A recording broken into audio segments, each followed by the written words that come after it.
Thank you. Hope everybody had a great 4th of July and able to spend some quality time with your families and friends. Chase Heatherly is going to give our invocation today. He's also chairing our invocation committee this year, so he's certainly leading by example. Thanks, Steve. All right, join me in prayer. Dear Lord, we thank you for this beautiful day and for the opportunity to gather again as Rotarians. We thank you for the wonderful Independence Day holiday in which we are able to rest and reflect on all that we have to be thankful for. Lord, we want to lift up President Stephen to you today as he begins this year as president of our club. We ask that you guide him as our leader and show him the many ways in which you would have us as Rotarians support him this year. Bless this food in the hands that prepared it, and in your name we pray. Amen. Thank you, Chase. I certainly appreciate the prayers. Beth Partlow. Beth, are you standing around? There she comes. Beth was greeting you as she came up today. She's going to be introducing our visiting Rotarians and guests. Welcome, Beth.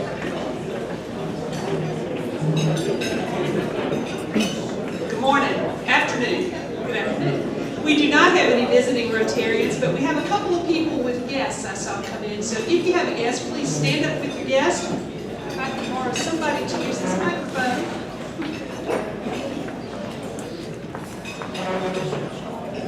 And introduce yourself and your guest. All right, I'll go first. I'm happy to have as my guest today, I'm Louisa Campbell, and I'm happy to have as my guest today Mike Gula, who's the new Executive Director of the Columbia Metropolitan Airport, and his right arm, Chappelle Broom, who's Head of Resources and Diversity. And also, I will not introduce our speaker, we have someone, but his lovely wife, Kathy Ware, is with me as well. Welcome.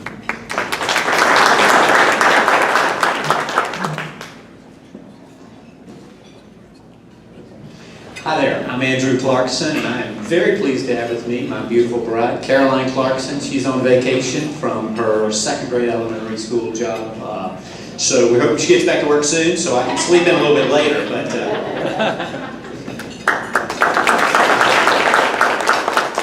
I'm Libby Gober, and I am delighted to have as my guest Beth Carrick. Beth is Lexington County Council-elect member for District 7. When she was here, she was running, and she did win that election, so now she will be serving in the capacity for District 7 for Lexington County.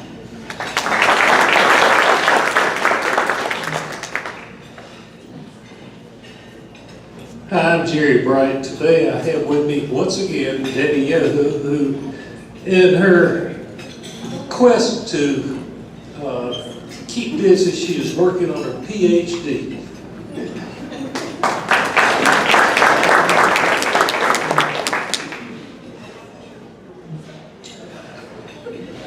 I'm Leo Richardson, and I have as my guest today a young lady who happens to be a graduate of Morris College, and those of us who finished Morris College are considered famous, whether you agree or not. In the meantime, her name is Mrs. Victoria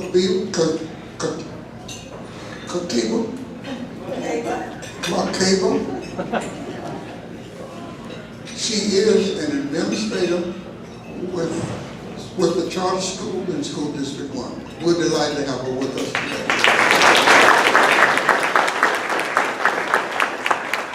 I think that's it. Welcome to all our visitors. Thank you, Beth, for introducing them. We're going to do something a little bit different. We're going to take 3 or 4 minutes just to pause the meeting, let you socialize at your tables for a little bit. If there's any business you need to transact, you're welcome to do that. But the front end of our meeting is a little light, so please take some time to get to know each other and talk to one another.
everybody enjoyed socializing a little bit. Hit this bell a little bit hard. Reminders, your cart buckets are on your table. It's a new Rotary year. All the balances are wiped out. We're starting over, so please raise them up and pass them around and give generously to the cart fund. Catherine Davis is coming up next to give our health and happiness.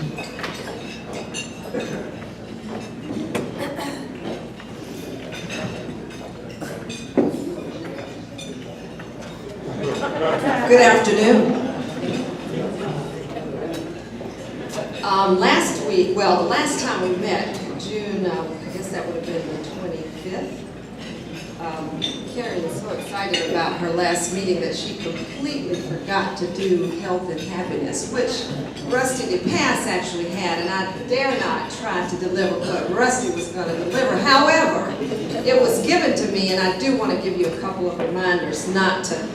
He can always share his jokes the next time, because I dare not deliver that one. But anyway, we did want you to know, if you do not know already, that Mary Price Capp, who was wife of past President Bobby Capp, died Thursday, June 21st, and her funeral was Monday, June 25th at 11 a.m. at Trinity Cathedral. She had been sick for several years. And an update on JT, if you haven't heard already, he has completed his treatment at MD Anderson in Houston and is spending the summer in the San Gabriel Mountains so he can get to and from Houston easily as needed. He says he is in remission. We do wish him well. The Free Times list of the most powerful 50 people in Colombia. I don't know if Matt Cannell is here, but he typically is. Is Matt here today, or is he celebrating and taking vacation? Anyway, wish Matt congratulations. Amy Beth Franks is not here either, but Amy Beth Franks made that listing, as well as Dr. Craig Witherspoon, who is not here either. Well, anyway, maybe we can, next person who does health and happiness can just announce those again next week, or you all be sure to congratulate them by email, text, or whatever mode of communication you wish. Our Rotary District Governor, if you all check your email, they're reminding us of next year's Rotary International Convention, which will be June 23rd through the 27th in Hamburg, Germany. And the registration is $350 for a limited time, so be sure and sign up if you'd like to go and get registered. Lee Lumpkin is here. We have great news. I guess you guys saw today's state newspaper, or you read it, or looked at it, or did something, but congratulations to Radenko Pavlovich and the Columbia Classical Ballet for their sweeping of awards at the World Ballet Competition in Orlando, Florida.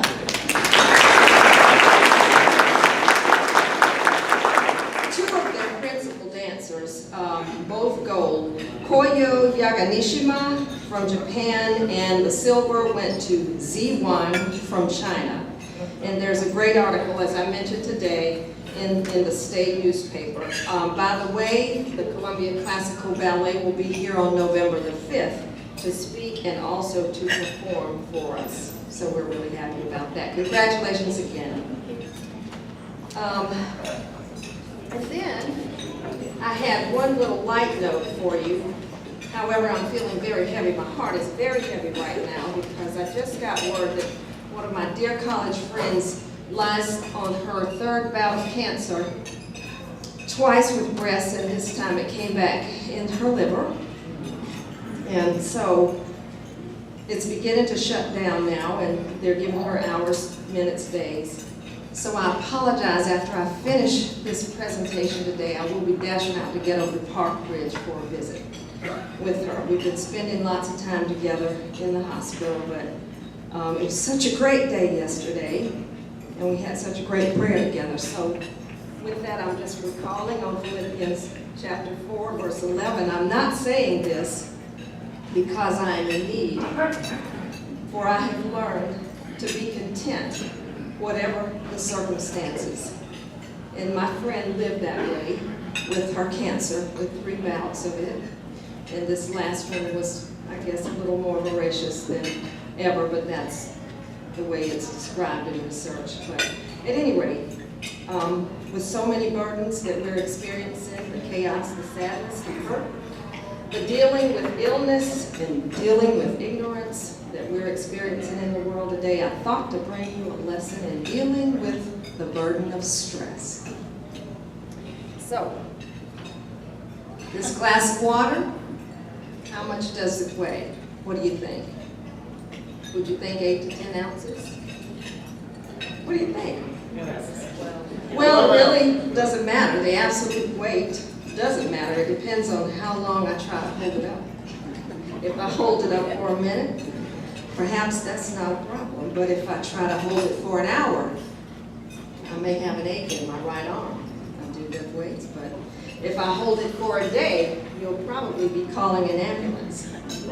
In either case, it's the same weight, but the longer I hold it, the heavier it becomes. And that's the way it is with stress management. If we carry our burdens all the time, sooner or later, the burdens become increasingly heavy and we won't be able to carry on.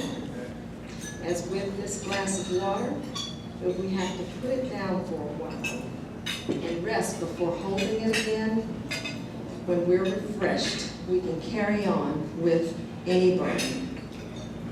So before you return home tonight and put the burden of worries, sadness, work, chaos, when you put all that down, don't carry them home. You can pick them up tomorrow after you have rested for a while.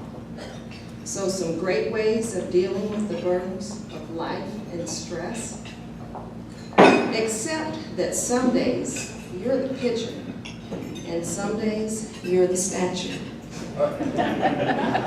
Always keep your words soft and sweet, just in case you'll have to eat them. Drive carefully. It's not only cars that can be recalled by their maker.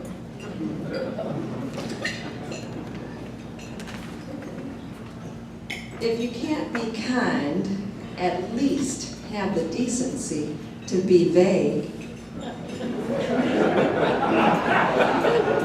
Never put both feet in your mouth at the same time, because then you won't have a leg to stand on. Nobody cares if you can't dance well. Just get up and dance. You'll feel a lot better.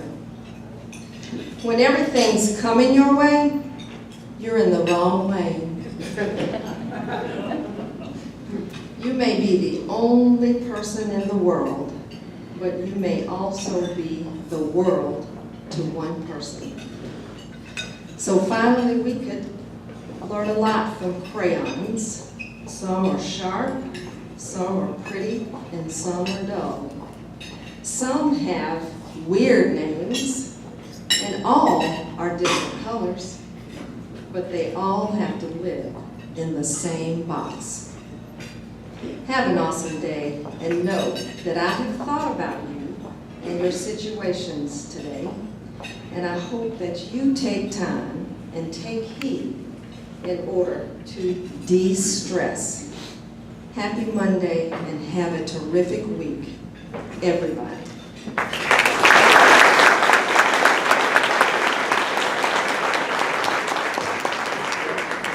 Thank you, Catherine. I know it's not easy to do health and happiness with that much weight on your heart.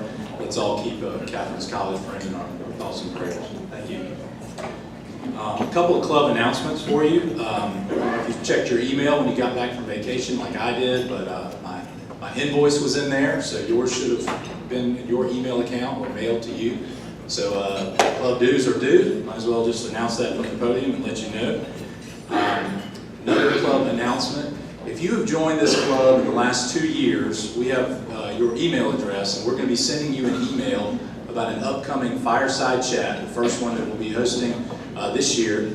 It's going to take place on Monday, July 30th at 6 o'clock p.m. at the Kings Grant Clubhouse. So Monday, July 30th, 6 o'clock p.m. at the Kings Grant Clubhouse. You are welcome to bring your spouse with you. It's a great way to come and learn a little bit more about the club, learn a little bit more about Rotary, excuse me. This has been rodeo. And we're going to have beer and wine. We're going to have hors d'oeuvres. So please come. Please get to know your fellow Rotarians. It should be a good time. So I'll be sending you an email. I ask that you would please just RSVP. And if you are not able to make it to Monday, July 30th, you're going to be out of town. We're going to be having at least 2 more this Rotary year, and it is an expectation that our new members attend, and so we'd like for you to do that. Our public image chair, Cynthia Giles, is now coming up, and she's going to introduce our speaker. Cynthia.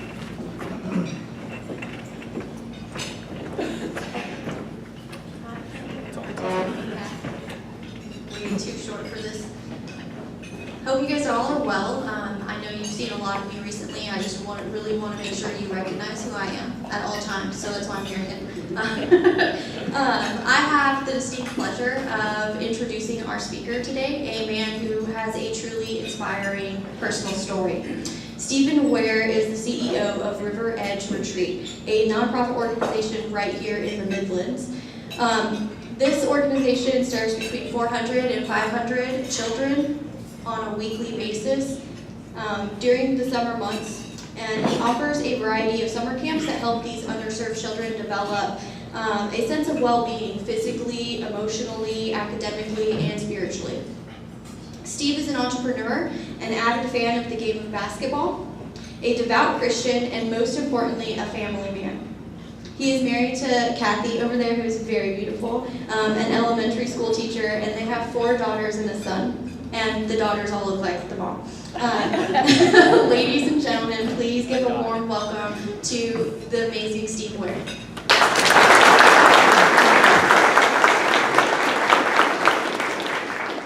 How y'all doing this morning? Thank you so much for the opportunity to come speak to you all. She stole half of my quotes. I was going to say almost half of those, but so I don't have anything else to say. No, but this is my beautiful wife, Kathy Ware. I'm Steve Ware. I'm the CEO of River's Edge Retreat. I just saw Jim Hudson over there probably 15 years ago. Hey, Jim. I worked for him selling cars, and a great gentleman. I went on to own 3 car dealerships and a mortgage company and clothing store. I sold all those in 2010, and I bought the old Gardendale Swim and Racket Club. And what I like to tell people is I kicked all the rich people out and started helping underserved and homeless kids. But I want to tell you just the who, the what, the why, and the where real quick. The why being the most important, and I'll come up and say a few more words. Of course, you already know who the who is. So we're going to I met my wife. She used to cheer for Carolina. So I was born or married into the Carolina family. Here's my beautiful family. I take great pride in this because of my background. Growing up homeless, I was able to break the cycle. And through no merit of my own, my kids will never have to experience what I experienced. And we have a beautiful family. I had a 50-50 chance, my kids looking like me, and thank God they don't.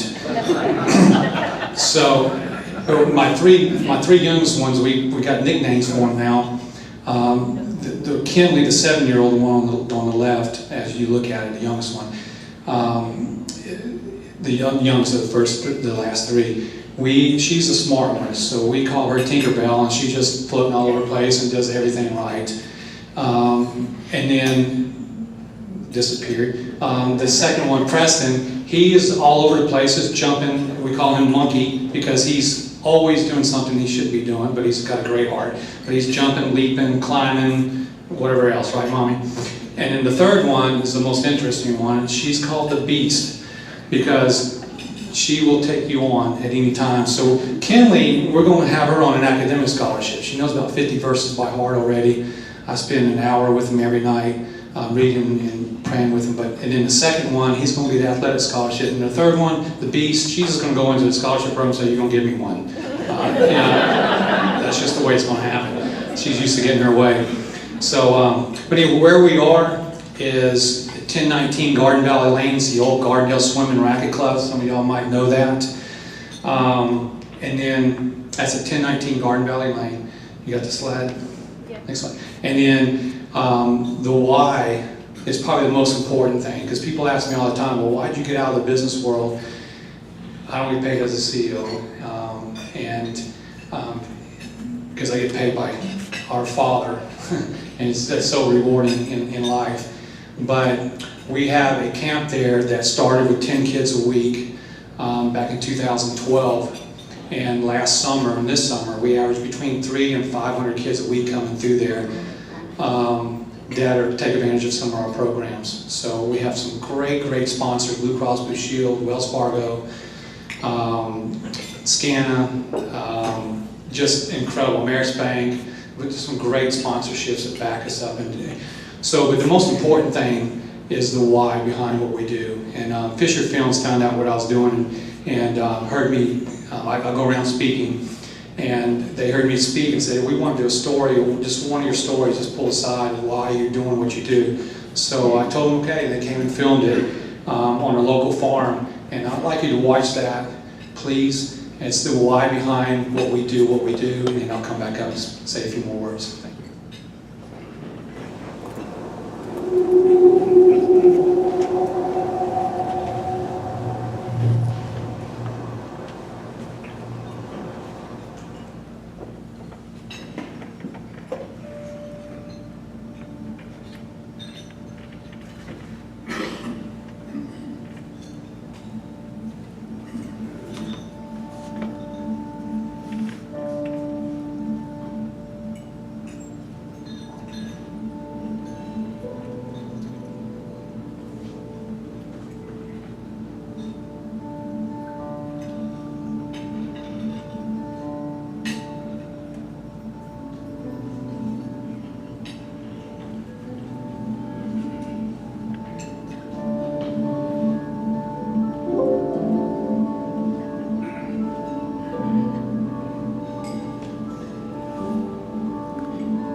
What is hope? Do you have it? Do we have it as a nation? Does a homeless child have it? Why is it so important to have hope in our lives?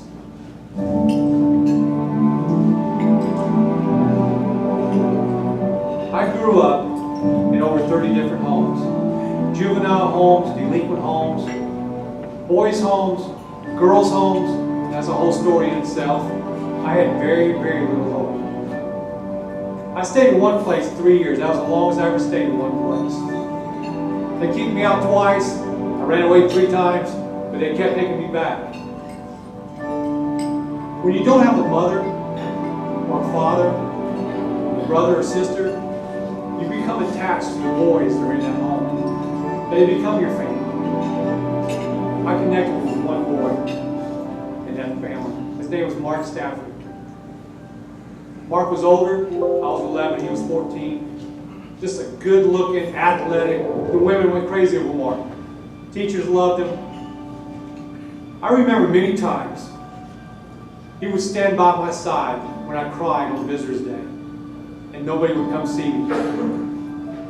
Not even realizing that in my own self-pity, Mark never had anybody come to see him either.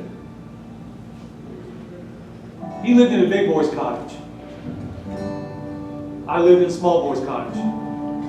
Now they were allowed to ride horses, stay up late at night. They had the best of everything. They got to drive the big red farm truck. Now this boys' home, they believed in a work ethic.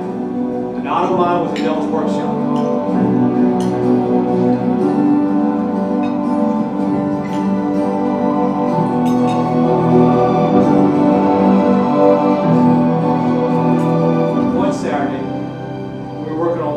Fences we had put up through the property. Now one of the perks of being a big boy was you got to ride a big red tractor. One of the perks of being a best friend of one of the big boys is I got to ride always on the back and stand up.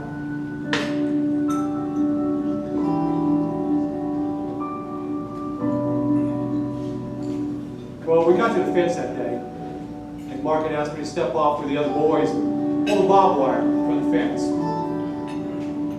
So I got off the tractor,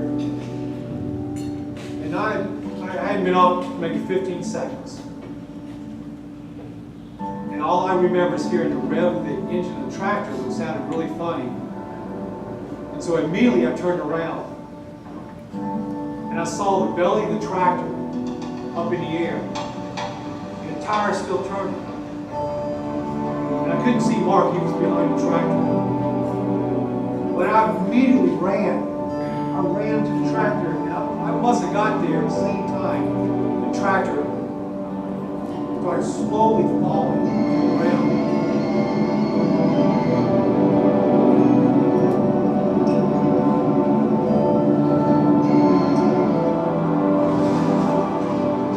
Mark had popped the clutch by accident and panicked, pushed the gas. I hit the ground at the same time.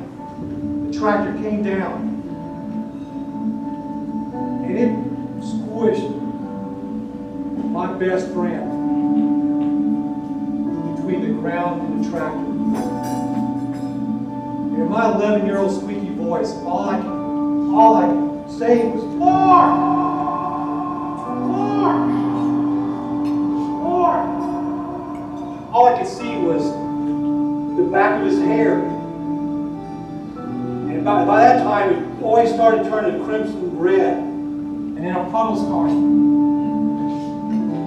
And I can still smell the tractor this day.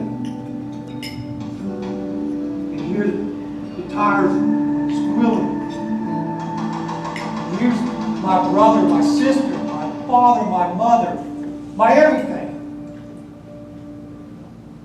My whole family was right there. My friend that had protected me for the last 3 years. 3 years. And I couldn't do anything for him. Mark! Mark! Mark! Space starts slowly getting smaller and smaller. I could hear little kids screaming in the background. I could see one thing. Somehow, the little boy started trying to move the tractor. They couldn't do it.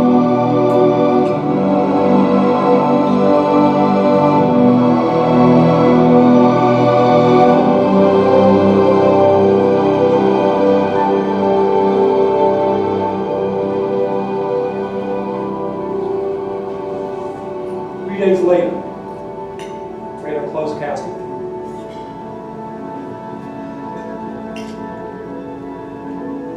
You talking about hope deferred? Hope squashed?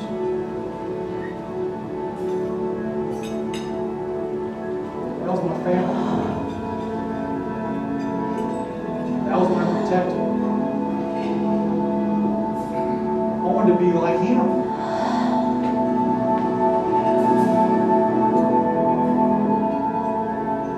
Started a downward spiral.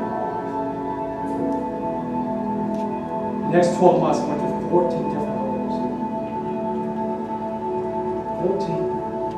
14 times in a row. Steve, you're not welcome here. Steve, you're too bad. Steve, you need to leave. I want to leave. I'm going to go. I'm going to run away.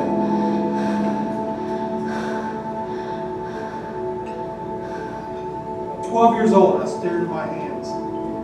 Bottle of pills. And the reason of a 12-year-old, I started thinking, I want to go join Mark. I want to be there. I don't want to live this life anymore. I have no hope. Hope for what? Who has hope in me?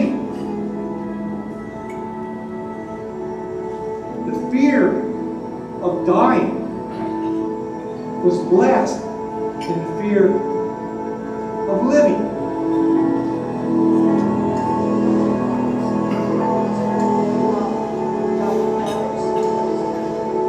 The next thing I remember, after trying to take my own life, was waking up in the hospital, surrounded by doctors and nurses, all thinking I was sick. In the head, that I was a mental cancer. Now, if you talk to my wife and my family, they might agree. What was wrong with me was I had a sick heart. My hope was deferred. And the Bible says that makes your heart sick. The only thing that was wrong with me is I had to talk to the great physician. my God, my Savior, Lord Jesus Christ, the one that can fix our heart and give us hope. I'm here as a testimony of the great physician fixing a broken heart. Have you lost hope? Has our nation lost hope? I think it has. Right here in Newtown, Connecticut, the site today of a mass shooting, and this time gunfire aimed at elementary school children, is already facing what could be one of the worst flooding disasters in American history. More claims of sexual assault against some of Hollywood's most prominent figures have emerged. Concert-goers panicked and confused, many frantically ducking for cover as dozens were hit. Our nation that should be one nation, everybody, under God. The Bible talks in Romans 5, rejoice in our sufferings, knowing that suffering produces endurance. And endurance produces character. And character produces hope. Hope that does not shame. Because God's love has been poured into our hearts. The last phrase is my favorite. God promises He will pour His love into our hearts. If we want a better world for our kids, for our homeless kids, that hope is only found in the Lord. Not hate, not bigotry, a hope for a better tomorrow.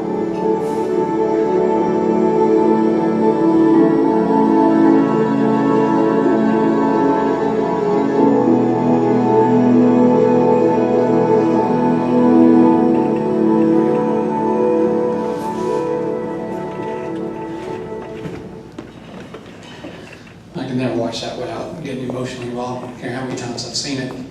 But, Hi sisters, James Charles here, welcome back to my YouTube channel. I hope everyone is doing absolutely amazing. That's not part of my presentation. But it does make it for a lighter mood. Kind of gets everybody lightened up a little bit. By the way, speaking of that, I met Charles, great CEO internationally. We served on board together at USGLC in Washington a couple weeks ago. And I noticed another lady back there that was on it. But anyway, John Hecko, your CEO, is a great, great gentleman. I want to talk to you a little bit about, real quick, that it's just something I've been studying in the Bible lately, that every time I start reading it, the Lord hits me in the face with it, and it's the life of Joseph in the Bible. And most of us jump to when, I'm not going to preach to you, I'm not qualified to do that, but where Joseph, later on in his life, was the second in charge in Egypt. But I want to concentrate a little bit on, and I'm teaching this to some of our guy counselors. I meet with them every day as far as an integrity program with them. And I talked to them about how Joseph had a dream. And I started out with a dream. And many of these kids start out with dreams of what they want to do, where they want to be, in spite of their environment, in spite of their circumstance. But then, just like in my situation, Joseph got betrayed. Now, my mom and dad didn't die in a car accident. They didn't have cancer. They basically made a choice not to keep me. And so, as Joseph got betrayed by his 11 brothers, so did I. And so did a lot of these kids. And believe me, whenever you hear a story or any testimony I'm sharing right now, please don't feel like I want you to feel sorry for me, but God has thoroughly blessed me. I just want to be the deflection to these kids to show all of us that no matter how people in here, you're the 10% of society. So I want you to see that there's people out there that are struggling. Just like Joseph, what he ended up with him, he ended up where? Because people betrayed him. He ended up at the bottom of a well. People don't really think about that very much. They kind of jump over that. But imagine Joseph, betrayed by his family, dropped in the bottom of a well, bruised, scraped, hungry, had no idea what tomorrow was going to bring to him. Just think about that mentality just for a second. That's what a lot of these kids feel. That's what I felt. I was at the Greenville Rescue Mission. I ended up number 12 home, that year was at the Oliver Gospel Mission in Greenville. It's the Greenville Rescue Mission. I remember 14 years old, sitting on a bench. We were playing basketball on a project court. I sit there and I remembered it was June 14th. It was my 14th birthday, and nobody knew it was my birthday. In fact, I even forgot it. That's a low point when you don't have anybody that knows that you were born a certain day and thinks that's a special day for you. That's the bottom of a well. You're at the bottom of a well, and I think some of us have been there. So it doesn't just take family. A lot of us, relationships, spiritually, financially, being at the bottom of a well. That's when your hope's deferred. And God talks about hope deferred makes that heart sick. But what I want to talk about is the other side. And that is when God promises to give us hope. The other side of that. Because guess what happened to Joseph? What happened? A caravan came and got him. Right? Isn't that great? A caravan came and got him. When I was at the rescue mission, a caravan came and got me. It was a local church, Southside Baptist Church. And they brought me to a local school. And of course, the 13th, 14th home I was in, I got kicked out because I was so wild. Families taking me in going, yeah, he's so cute, I'll take him in. And they had no idea how wild and crazy I was. So they're like, okay, well, maybe we don't want him. So, but I ended up staying through the third home I was in, the family. But the caravan came and got me. And then Joseph's life, remember when the caravan came and got him, he ended up in Egypt. And what happened? He ended up second in charge. So all these scenarios of Joseph's life mirrored mine. And even to the point where I'm second in charge of my family. My wife's in charge. So even to the very end, Joseph's life is my life. But what I want to just leave on your heart is in 2010, in my life, when I sit at the bottom of the well and that caravan came and got me, is remember, if you're at the bottom of the well, God promises you hope. But the other side of the story, especially with the group in here, God's blessed y'all. You wouldn't be sitting here if you hadn't. Who are you a caravan to?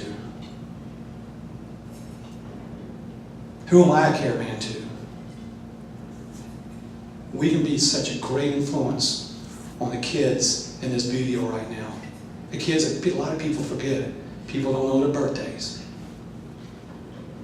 Can we be that caravan going forward? Thank you so much for having me today.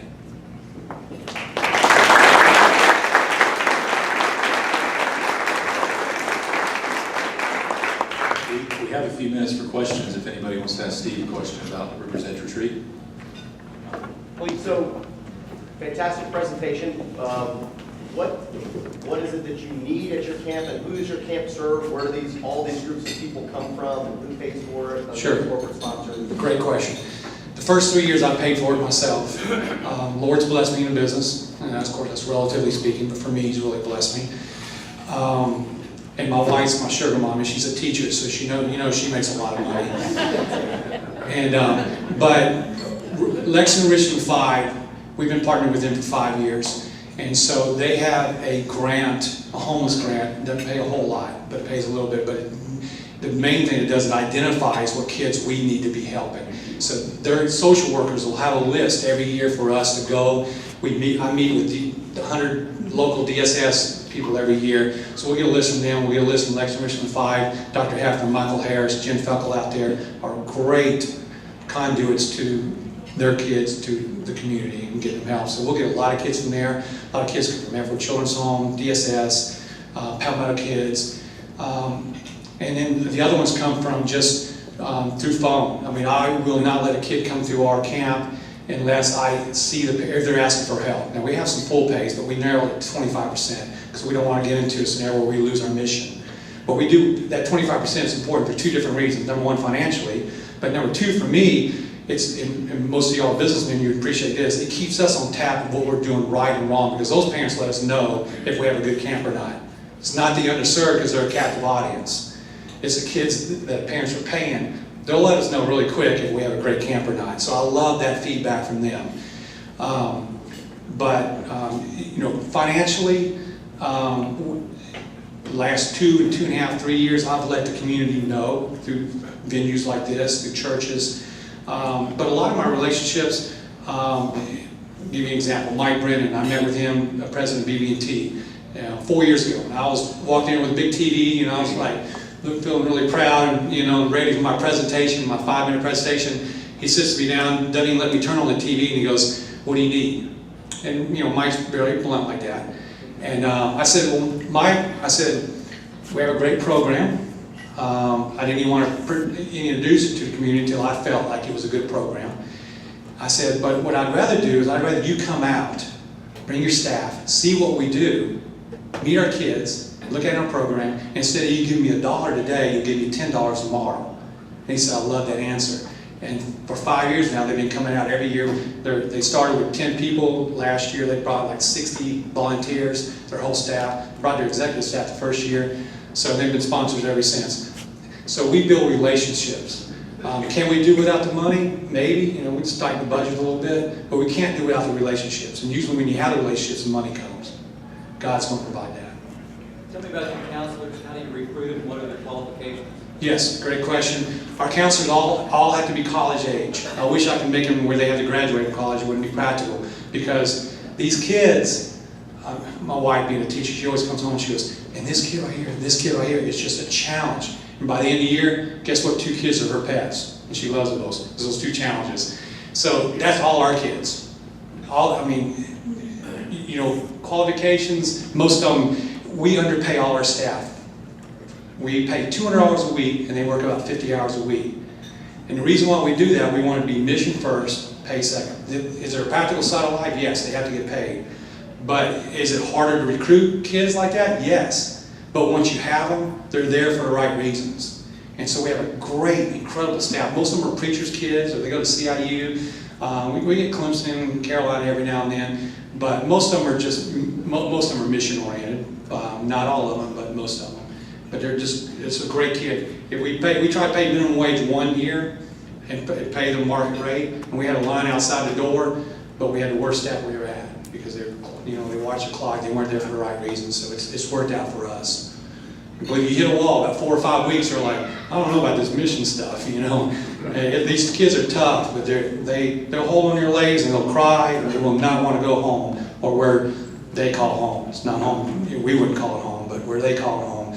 They hold on to their counselor's legs, their family. It's a close grip. We cut our numbers last summer in purpose so that we wouldn't get too big because we want that family feel. We want that integrity of the program. Because we have 10 weeks to change their lives. We have a mentoring program called Transformers where we work with them all year long. I'd love to have some of you guys in here, girls and guys, to be part of that program. Yes, ma'am. So I visited your facility and Yes. it's quite beautiful. Thank you. What do you do when you're not holding summer camp? Obviously you only have a certain amount of time. What do you do in the off season? Yes, there's 2 things. Mainly is that program called Transformers Lives for Jesus Christ. We go into schools. We get leaders in the community, other teachers, to go into schools 1 hour a week and meet with the kids. They'll read with them. Just mentoring, just be there for them. The one thing we ask is that once you make that commitment for at least a semester, you keep it because these kids are used to having kids coming in and out of their lives, adults coming in and out of their lives. So a very important part of our program. So we do have that mentoring program.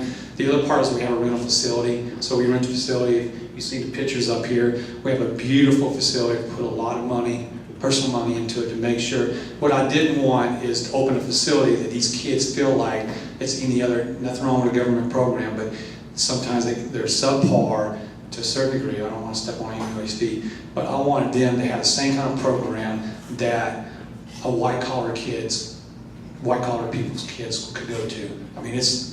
Our facilities are top-notch. People from all over pay to come bring their kids to our facilities. And I want our kids who couldn't afford to go anywhere to have the best that we could afford to give them. Yes? How many of the kids are in the DSS system or in foster care or with their parents? Is there a breakdown? Yeah, well, we have, where we get the numbers is 300 to 500 kids. We have 80 to 100 kids in our program, say from 7 in the morning to 6 at night. The other kids come in for 2 hours a day, come for art, come for river walks, come for the pool, stuff like that. But the other kids are, out of those 80 kids, there's probably 60 of them that are part of DSS, the homeless grant from Lexington Richmond 5, Palmetto kids. They're the down and out. You know, maybe it might be a situation where they call them homeless. They might be one parent, but they don't know where they're going to be from month to month. So then the government considers them homeless, and they are homeless. They don't have no roots anywhere. Yes. You had mentioned earlier when we were talking that you have a very old computer lab. Are there other things outside of computers that could be donated to your facility? Yeah, thank you for that softball. I don't usually. It makes me feel uncomfortable because I don't have a relationship with every one of you all, so it makes me feel uncomfortable to do an ask. But we have many needs. What I would ask you to do is just give me a call. You have my information, and that's just how I feel more comfortable with doing it. Would we have more doing it another way? Probably, but we'd have a lot more shallower relationships with people that give to us. All our people have been with us almost all 5 years that we've been, going out and getting sponsors. So what I'd say is we have many needs on many different levels, obviously, and I'd love to connect with you personally and see how you could fulfill a need that fits your need too. Because I'll tell you, most of our givers, most of our sponsors, they're the winners. They feel great about it. They feel, and the good thing is they can see the result. Go down 5 miles down the road and see. We'd love to have you down there. You can see the immediate result. There's Henry right there. You changed his life. We have an individual sponsor program where you can sponsor a kid. And we give you a bio on that child. The counselor does an update and tells you about that child. And you learn all about that child you're sponsoring. I love that. I love that buy-in. I'd rather not have your $100 if you don't know anything about where it's going at. So I'd rather you know. I'm a member of Eastminster Presbyterian. Yes. Send some folks out there. Absolutely. Great church, by the way, and you've been doing it for about 4 or 5 years. John Heflick, all those guys. But anyway. But my question is, in some of what we do through the schools, the child is in the school, or they come to the church, whatever, we pick them on a bus. Do you run a bus system? Do you have the ways, some of these kids, they can't if get there's a mom or dad, they don't drive, they can. Right. Well, and unfortunately, sometimes even when they have one parent, the parent actually, which is I understand, is they're too lazy, for any other word, to even to get up and drive their kid to camp. It's not even that they have transportation. They don't want to take the time to bring the kids to camp. We used to have a bus program. We had one bus. My wife's used to me driving up in all kinds of weird things. I'll drive a bread truck. She's like, "What are you doing?" I never had a bread truck. I wanted a bread truck.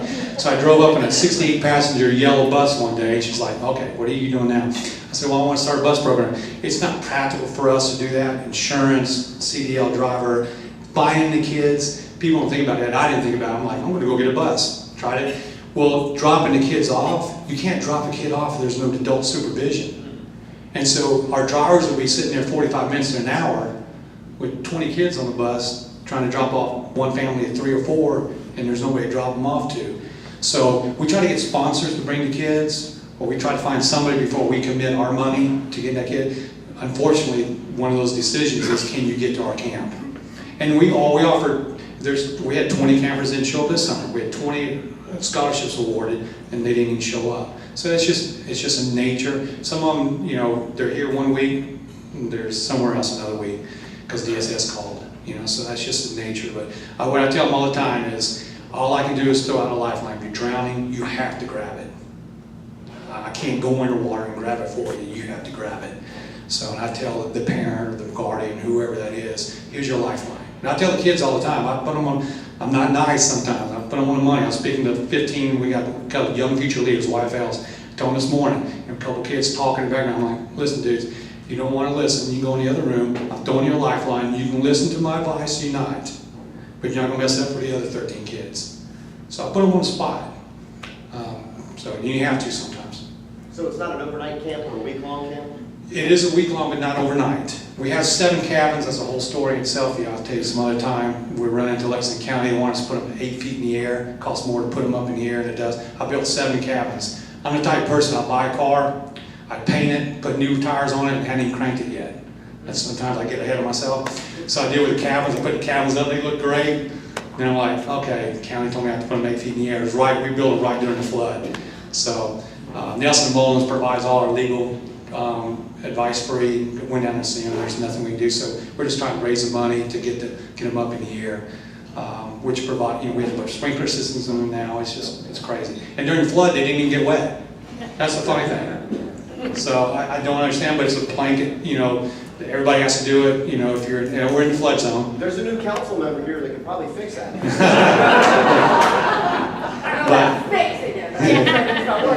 But anyway, and it's nothing against anybody down there. They're reading black and white what's required from them from the feds, and they're passing on to us. And nobody's willing to go, okay, I'm going to take a chance for you not to raise them because I'm not getting anything out of it. Why would I put my name on the line to have you not raise them? So I understand it. It's just very frustrating because we have cabins. We could be helping DSS. We want to do a boot camp. It's a great idea. It's such a big, I want the kids from DSS, it's 14 to 17-year-olds, they're in purgatory. Nobody helps them because they're not cute anymore. Nobody wants to help the bigger dog, they want the puppy. Well, these dogs are getting ready to go out and they're either going to be a drain on society for the next 30 years, or they're going to be productive citizens. How do you do that? And they're great manipulators. So we don't want to put them in our program, just go, hey, all you guys come down here in our program are 14, 17-year-olds, and then you run the program for everybody else. So we're going to do a boot camp, put them in the cabins from Friday to Sunday, no electronics, get life coaches coming in, do a lot of team building. We got 16 station ropes course, do some life skills with them, and then the kids rise to the top. They won't even know it. We'll tell them at the end, we'll offer scholarships to our YFL program. Free ride, and then some college scholarships go with it. But that'd be kind of a screening process so we don't ruin the integrity of our program. But somebody's going to help. DSS calls me, DJJ, call me all the time.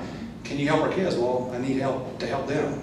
And the cabins is part of it. Because you got to get them isolated. You got to get them out of their environment to see which ones are manipulators, which ones want to get out of their environment, because I was one of those manipulators, So you got to get them out and see which ones are real. And that's one way to do it. So, that's it.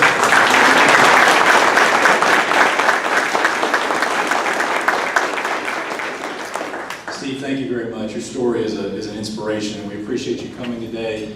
We appreciate you sharing your personal story and all the efforts you're putting into helping underprivileged children here in South Carolina. So we have a small token of our appreciation.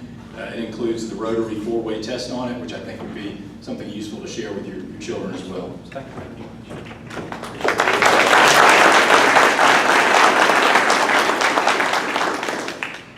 President-elect Louisa, who do we have coming next week? Sorry, I need to get this back to the city. Next week, we have our district governor, David Terrard, will be here to address us, so I hope all of you will come and hear him. Thank you. We will stand and close in song.